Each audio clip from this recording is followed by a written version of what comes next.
Dr. Daniel Buser is one of the most experienced international implant surgeons with 35 years of surgical experience.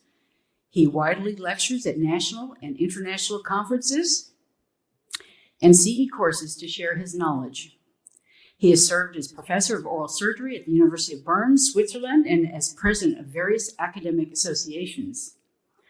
He has received several scientific awards, and with his team, he has authored and co-authored more than 400 publications, book chapters on translational research in the field of implant dentistry.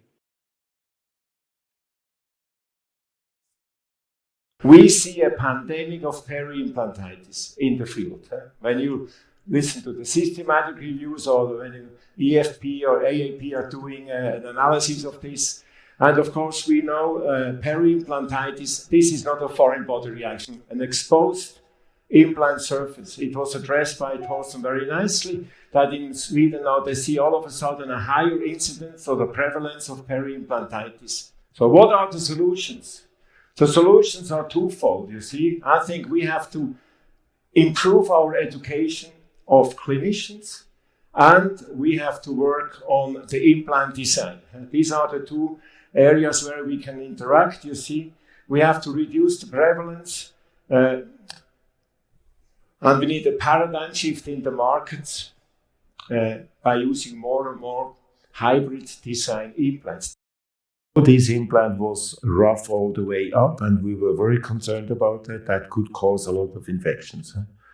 And therefore, 10 years later, when we had the paper of Dirks, that was confirmed that actually, and this is a big problem today, that we have a high prevalence of peri-implantitis in the field, that this roughness all the way up is a disadvantage.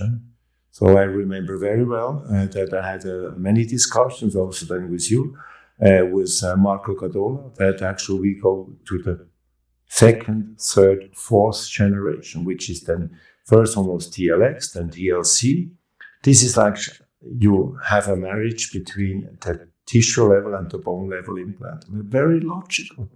So actually, we have now these hybrid implants, and they will give us a chance to reduce the prevalence of infections. And that's the very exciting news we have these days for all our colleagues. When we started with TLX 4 years ago, TLC 2 years ago, and our experience in patients is extremely positive.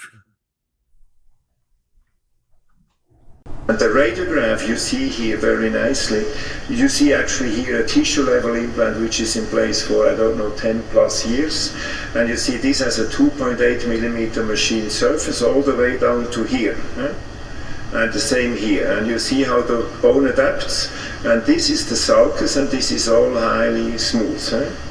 And this implant here has 1.8 millimeters, so with a 2.8 millimeter, then the implant shoulder would have been at the crest.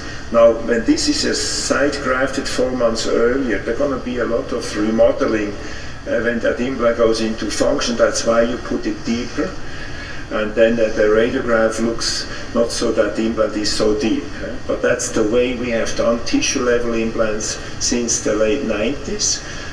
Put them deeper, to have this chance to have then only the smooth surface exposed to the sulcus. And I told him we're going to give him it to start with 8 weeks, and then we take an ISQ, and then he will get his crown.